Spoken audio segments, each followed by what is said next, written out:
Welcome to the Ever North podcast, where we bring on the explorers, dreamers, and discoverers to find out what their true north is in life. Hope you're all having a great day and enjoy the show.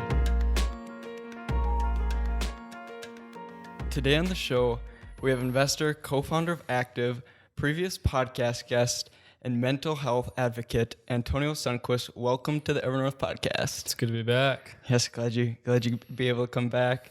What does the word mental health mean to you?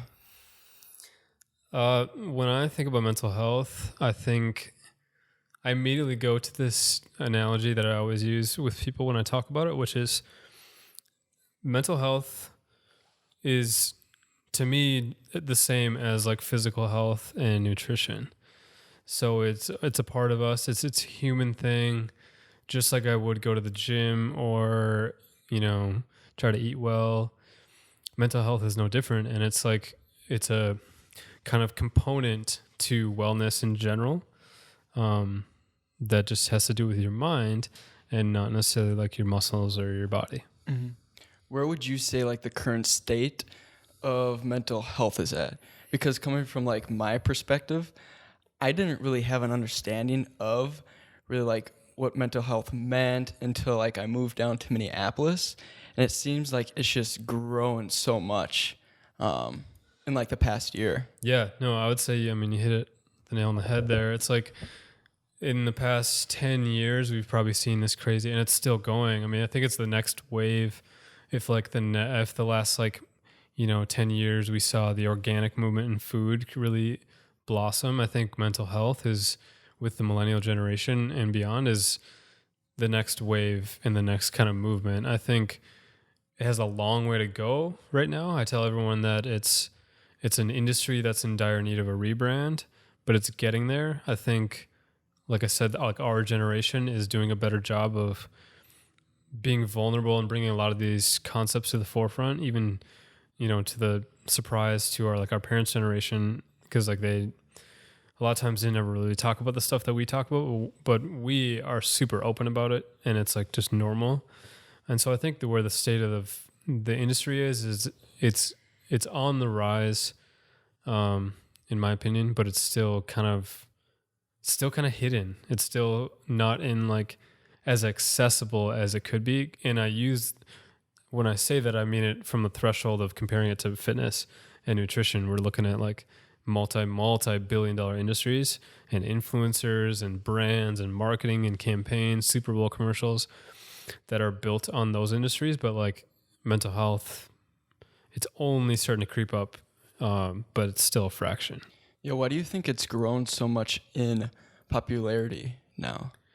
I think because it gets back at it's universally human. And so when someone hears someone else talk about their own mental health struggle or success, someone can relate to it. And so they're like, oh my gosh, I've never heard someone talk about it that way before. Or the other day you were at my event and I started talking about panic disorder, and someone in the crowd was like, oh my God, I've never heard anyone say that. And that's amazing. And so I think the reason why it's catching on like wildfire is because people are just they're talking about these things openly now, and the things that they're talking about are just catching on because other people can relate to them, and other people feel a connection immediately when they hear someone reference anxiety or depression. And these are all things that people are experiencing that just haven't been, they've been in the shadows up until the past couple of years, but now they're being highlighted. And so I think that's why. Yeah, because you talked about you have events about every monthly at Lululemon.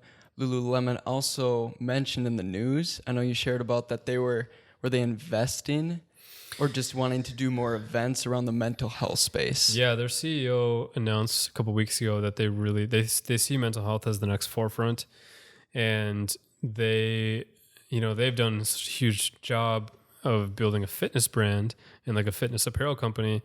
But now he sees a lot of their efforts moving forward with their brand as really being an advocate and serving and being a voice in that space, which I thought was really cool. And the event that you're referencing, we do a monthly mental health kind of meetup at Lululemon.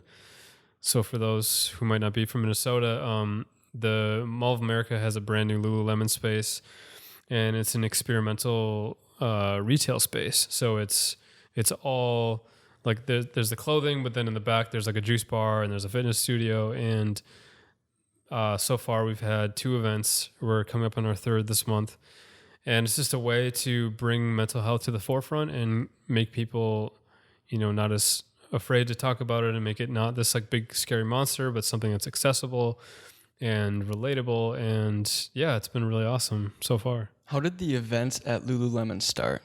In general, or just like in this general, like when did the idea come to you? I don't even know when they started doing these experimental spaces. I think it was in the past couple of years. I think the Mall of America one might be butchering this, but they're like 5th or 6th or 7th place, but they're or maybe it's even their 1st or 2nd, but I know they're definitely looking to expand. I mean, in my opinion, it's the future of retail, but that's a whole other conversation.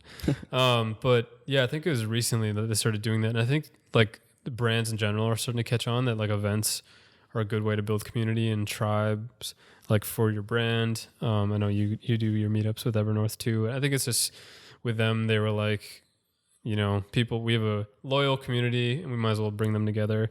And now that with that space, they have like the fitness studio. And so like they actually can do classes there. So they'll bring in coaches from different group fitness places and gyms around Minneapolis, and they'll do like pop-in classes. So I think it's been going really well for them. How did your event start for the mental health space? Yeah, so Liz Kruger and we go back a couple of years, and she kind of is the curator of the new space, and when I kind of found out that she was doing that, I reached out to her and I said, hey, what are your thoughts on this kind of format? I really feel that people are hungry to come together to talk about this topic. And I think if we create the space for that, I think people would show up and I think people would really enjoy it. And she was like, that sounds amazing. That's like, we're trying to think of just different recurring, events we can do in this space. We like mental health is a big initiative of ours that we want to pursue. So we just said, let's do it. And we had our first one, and that was in January. So to kick off the new year, and we kind of did a meditation kind of on the new year. And then we just had an open dialogue. You were there, about mental health. And I think it went really well. And then the second event, we did a yoga class, and again, followed up with a round kind of circled up conversation, open discussion, which people were being vulnerable. They're opening up, they're helping and giving feedback to one another, offering advice, and that went really well. And for the next one, we're actually having Meredith from Scaling Within, who she's awesome. She's like a executive coach, and I work with her myself, and she's going to come speak, and she's a couple concepts and frameworks, mental frameworks that have helped me, and I know have helped other founders in Minneapolis as well, and she'll be coming to speak at that one. I know in April we're throwing out the concept of gut health, so we're going to bring in a gut health person, I'm pretty sure. And so yeah, we're really just like, it's not even like a fully baked thing yet because we've only had a couple of them, but so far we've had good traction. We've seen good results in terms of people showing up and enjoying it, and the feedback we've gotten has been great. Yeah, during that first event, what were your expectations like for that? Because it's a new event, you're covering mental health. There was a great turnout when I went. And it was very interesting to just kind of listen to other people's experiences and talk more about like their mental health situation. So yeah, I'd just love to hear your thoughts on how the event went. I thought it went well. I kind of went in with no expectations because I was like, this is our first one, and we don't know how many people are going to show up, but we know that there's something here, so we're just going to kind of see how it goes. A bunch of people showed up, and I think it was reaffirming all the messages that I got afterwards of people that went to the event that loved it, or people that maybe couldn't make it but they wanted to go next time. And I think with our second one, also with it being a yoga class, we weren't sure about kind of how that was going to go, but I think that went really well. And I actually feel even better about the second event that we did. And so moving forward, I'm really excited for this month's event. And yeah, I think just it being a new format and a new thing, I didn't really have any expectations. But like I said, we know that people are hungry for this, and we know there's something there. So even if 5 people showed up in the beginning, I was cool with it. Mm-hmm. Yeah, that yoga event, for those that have never done yoga before and they came to that event, I was pretty surprised because they actually kind of accelerated the teachings of like yoga. So it was more fast paced. So it was much more like beneficial if you already had like a beginner yoga class, because For sure. I know I had a friend in there that was trying to like do some of the poses. Me too. It was Yeah, interesting, but yeah, just being able to continue to go to those events and even like getting out of your comfort zone, just especially for like the yoga event, like, I mean, even like gut health event. Yep. For sure. Yeah, I hadn't done yoga in a long time, and so I was a little anxious myself, believe it or not, going into that event, because I was like, "Dang, I hope I'm still flexible." But I think it's great. I think I ended up, easing into it, and Brian, who is amazing, he co-hosted the event with us. He works for Care 11, and he has his own mental health podcast called The Refresh Net, and he was great. A great leader of the yoga, and helped just kind of facilitate the discussion afterwards as well, which I think made the event really awesome. And then what practices have you incorporated in your daily life to improve and become more aware of the state of your mental health? Meditation, for sure. Guided meditation is really, really game changing in my opinion. I was really apprehensive about it in the beginning because I have a really busy mind, and although meditation is not necessarily about, you're never going to clear your mind, it's not about quieting your mind, but like in the beginning I was like, I can't sit for 10 minutes, I'll get distracted, or I'll want to get up and do something else or check my phone.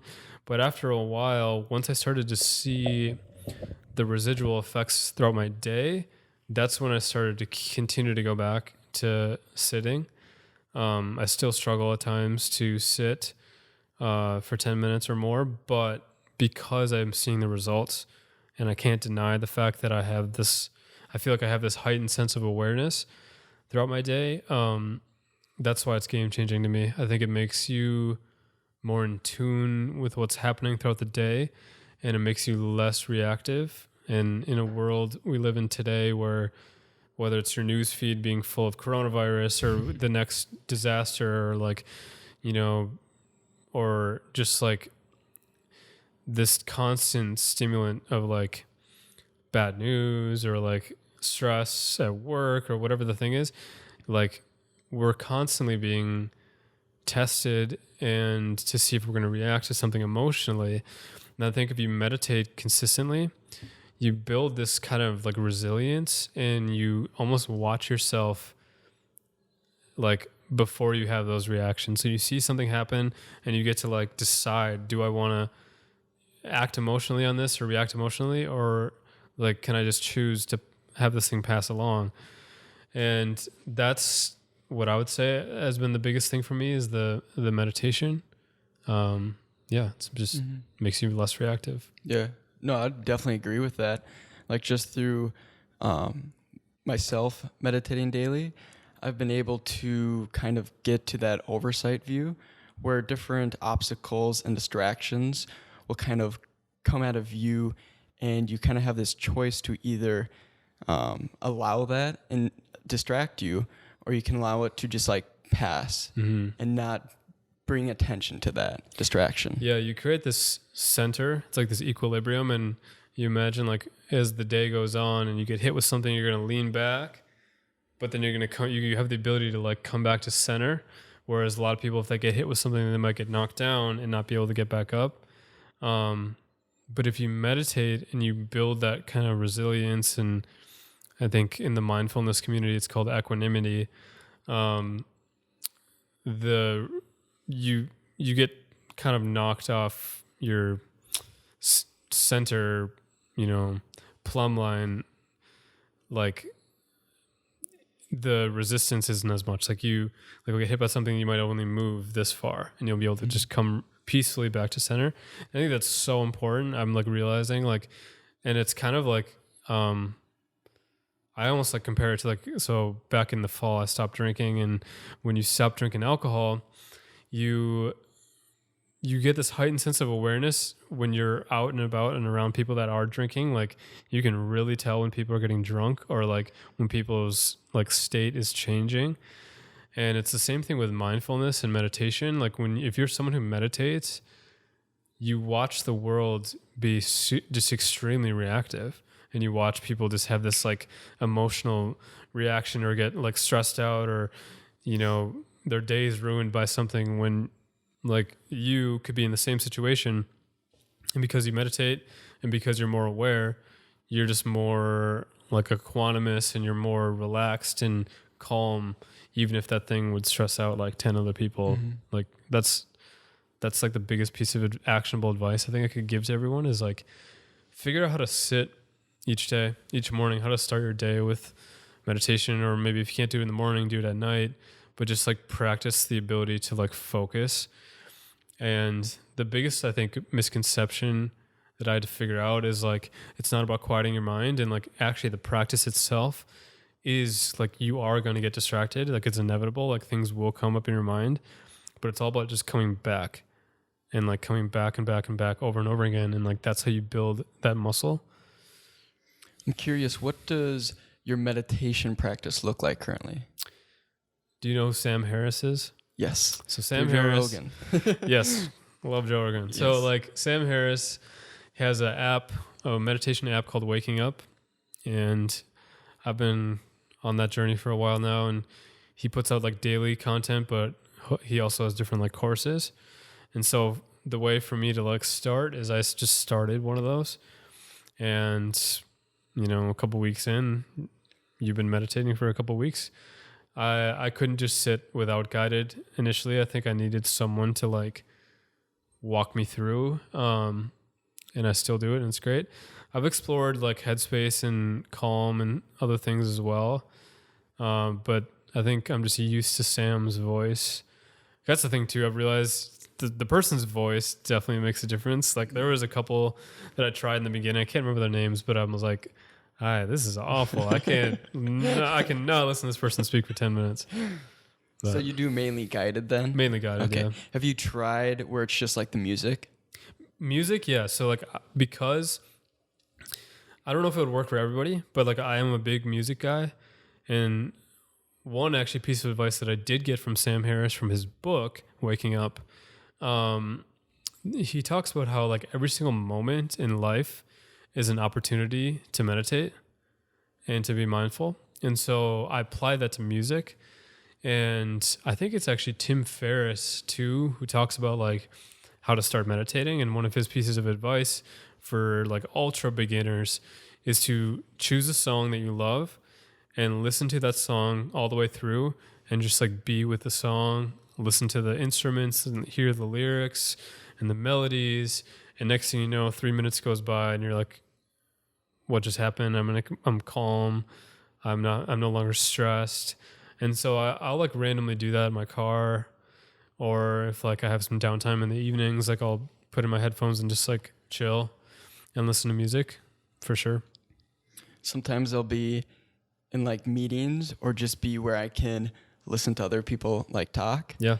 And I'll feel this like heightened awareness to where like just through breathing that I almost get into like the same state of meditation that I would normally meditating like every morning. Well, it's the focus thing. It's like even right now, it's like we're having a conversation and I'm not looking at my phone when you're talking. Like I'm looking at you and I'm hearing your voice, and like it's really just like focusing your attention on things. And like you can get into that state just by walking on the street, or like literally sitting and looking out your window and just observing the next apartment over. And like that happens to me throughout my day too. Yeah, I found that. So usually when you meditate daily, it's very hard to make it consistent, because normally you'll be like, why am I doing this? I don't see any results. So it's something that you have to realize to just kind of like grow into, and be able to maybe just do like 1 minute a day, and then increase that the next week, and increase like that the next week. But being able to like grow into it and not just rush into like, I'm going to do 30 minutes of meditation this morning, first time out, because you will grow very anxious through that. I'm curious with you, because I know you're pretty regimented and like you have a daily routine and a process. Like, how did you start? Is that how you started in the beginning? Like just 30 seconds, the next day, a minute? I started maybe, I think 1 year ago. So I started through like the Headspace app. So I just started going through that. I think I was inspired to start meditating through, I think it was Lewis Howes, maybe. I think it was through a podcast. So looked into that, ended up going to the Headspace app, started going through that, and kind of like quit for a little while and then came back to it. But I watched a video on YouTube, and he just kind of was talking on what meditation is to him. And it was just like the art of doing nothing. And the way that he meditates is similar to how kind of like you explained it, where for me, I'm just kind of sitting in like a meditation position, and I'll just put on some like music almost, but it's the music that has like the waves, so it's supposed to like improve memory, like improve brain function. I don't know if that stuff is true, but I just do it anyway. So I just kind of like sit there in silence, and anything that comes into distraction, I just let that flow through. And I'm just kind of like training that skill of being able to allow distractions come into me and then out of me without myself wanting to react to those distractions. And that's the key, I think, for everybody. It's like that is the practice itself, which took me a little bit to kind of really grasp. But now that's definitely something that I'm cognitive of, and I'm trying to actively continue to flex that muscle every day, because you can do it without even sitting. Like you said, like you can be driving in your car and your phone can buzz and not reach for your phone. I mean, that's a meditative moment in itself. The phone is a great actually practice ground for meditation, because it's there in your pocket, it's buzzing, the news feed's going, you're getting notifications, you're getting texts and emails, and like just by like not reacting to your phone, that's practicing that skill of focus and meditation too. Yeah, I mean, even sometimes I'll be meditating and I'm completely fine with the noise around me. Like some people would be like shutting the door and stuff and you're just trying to like make it quiet, but I'm like, no, like I don't care. You can do whatever you want around me, because I'm just trying to train that muscle. Sam Harris talks about that too. He's like, you should be able to meditate in like a train yard, and like the noisiest of places, it has nothing to do with eliminating noise or distractions. So what chose you to be vulnerable about your own experience with mental health? Because I believe the first time that we met, I don't know if you were really talking about mental health as you do now. So I'm just curious, like, when did that start? Well, I think it became super clear that a couple of things. We live in an extremely divided world right now, polarizing. People are angry at each other. There's evil all over the place. But that being said, like, I am an optimist, believe it or not. And I looked at it and I'm like, I think this is a way to unite everybody. I think to me, mental health is universally human. And I think the way to unite people is to just be more vocal. Because if I plant my flag and I'm super vulnerable about this topic, that opens the door for other people to be like, hey, I relate to that. I'm also, I'm going to follow your footsteps and I'm going to be more vocal about my situation. And that's what I found. The messages that I get from people, they're like, thank you for being super vocal about this. It's like encouraging me to share my own story. So I think I just realized like, I kind of want to make this a big part of my kind of like personal vision and personal mission, is to be an advocate for this topic, because I see it as a way to unite people. So like through your experience, Let's see here. I'm trying to think. What would you say? Oh, just remembered. Have you received any negative feedback from sharing about mental health? Believe it or not, no. I've yet to have a single person be like, shut up or like, don't talk about this stuff. Like everybody's like, because I think everybody's really scared to share it themselves. But like if they see other people stepping up, that just opens up the floodgates to make it, again, because my whole messaging around it too is like, it's not this big scary thing. It's a human thing. It's just like if I have a panic attack, it's no different than if I strain, something, or if like I twist my ankle or I pull a muscle, I just didn't stretch as much that day or I didn't warm up properly. Same thing with your mind. It's like if I'm feeling myself being extremely reactive today, maybe I didn't meditate this morning, which this morning I actually didn't, unfortunately. Yeah, I know it's tough. But even with that, it's like practicing being more kind to yourself. And so it's like, it's to me, my whole thesis and messaging around it is like, it doesn't need to be scary. It's just like going to the gym. It's just like eating well. And so I think when people see that, they're like, oh, okay, that makes complete sense. So like, I'm not embarrassed to share this or whatever. Yeah. So far, nothing negative. Yeah, I love that perspective on it though. Like it's just like physical health, where it's something that you have to monitor, you have to take care of, you have to train.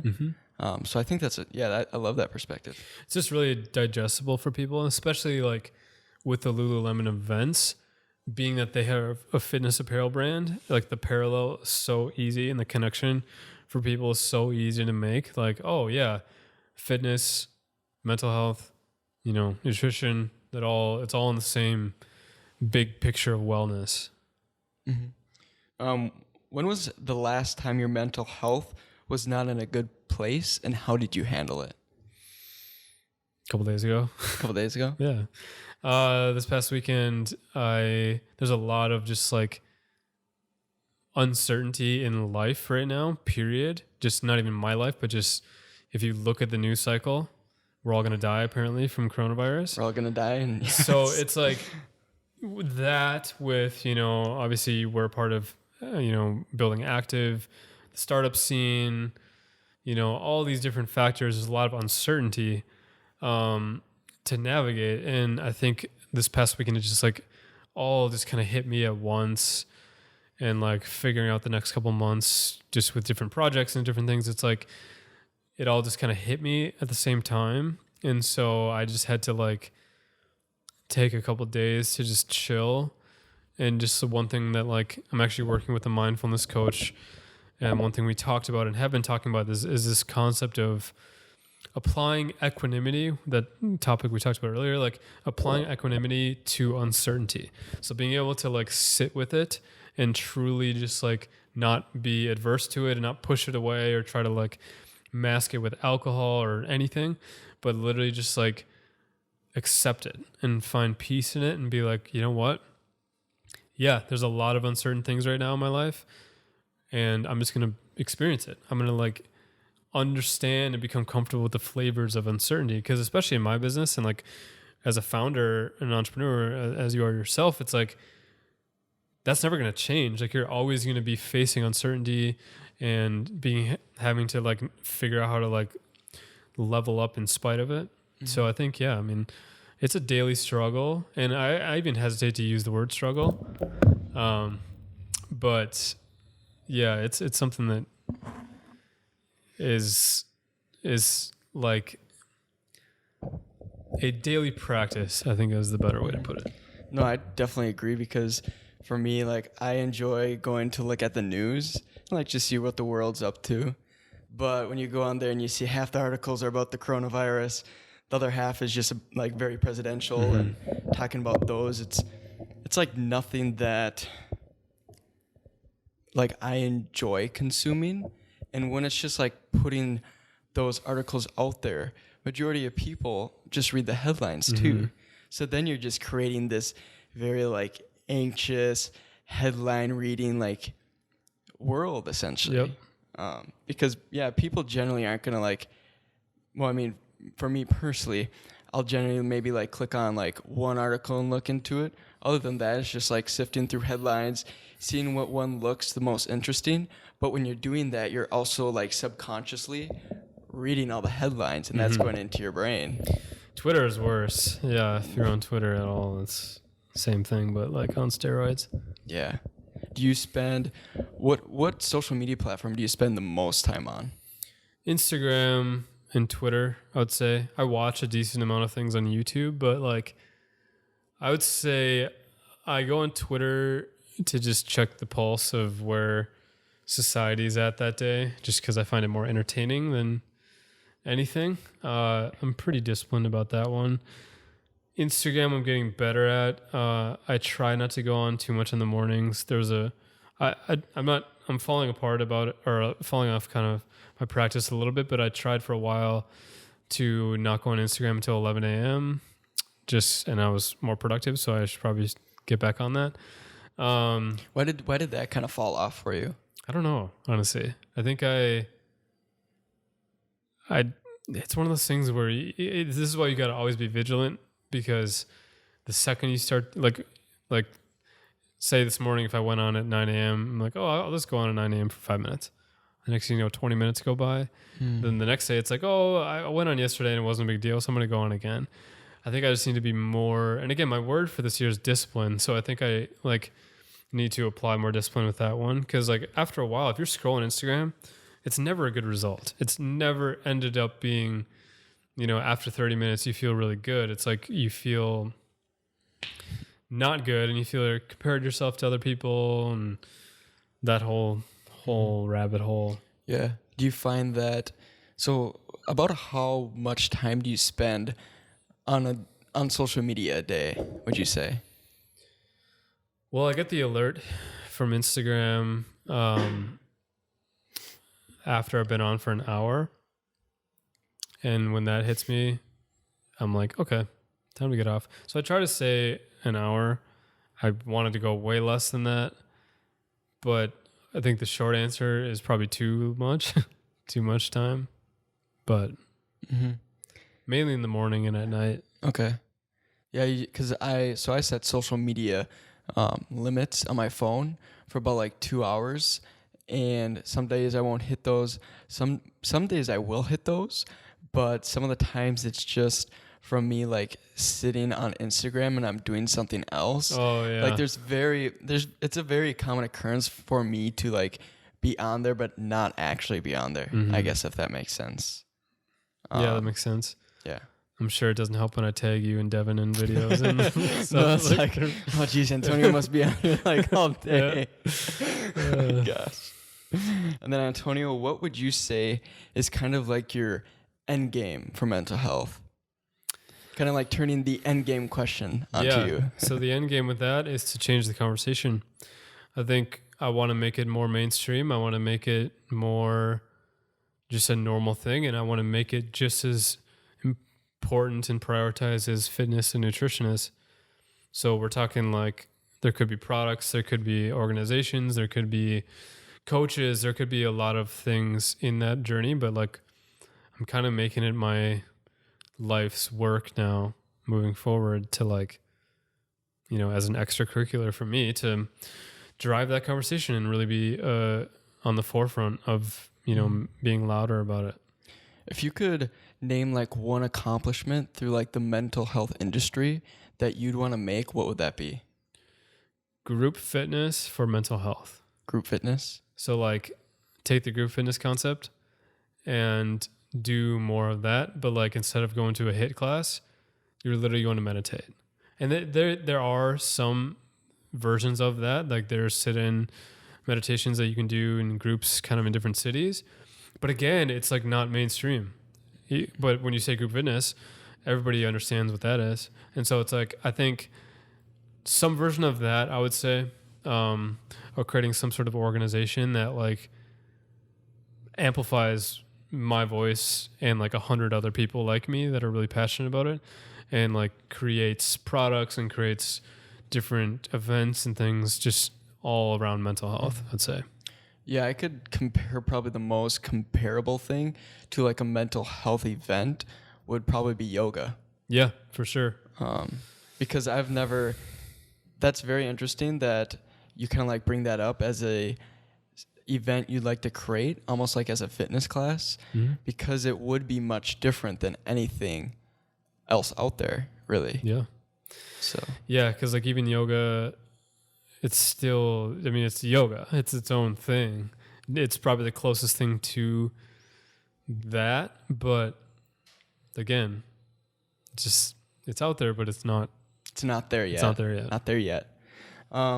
So we did kind of want to cover as well before we do finish off the podcast, kind of like the goal with this like mental health series, because for me, kind of when Antonio and I were talking about it, it kind of did derive from Antonio kind of leading the events through Lululemon, and that kind of just inspired me to just want to help him and others just more share about their experiences and bring that conversation to be more common among people.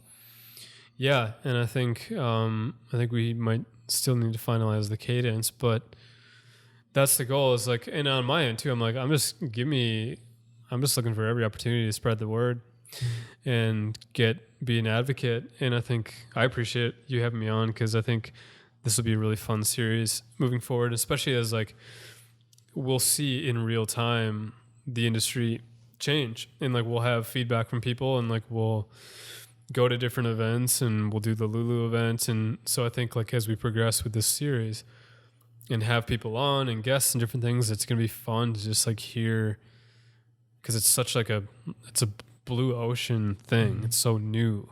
So it'll be exciting to kind of be a voice and like a commentator on it. Yeah, I agree. Sweet. Antonio, it has been a pleasure. Yeah, man. Thank you very much for everything that you are doing in the mental health industry. Yeah. So appreciate that. Thanks for having me on. Thank you for listening to the show. If you enjoyed it, please feel free to leave a review on iTunes, share it with friends and family, and you can find us at ever_north on Instagram and Twitter, and EverNorthCo on Facebook.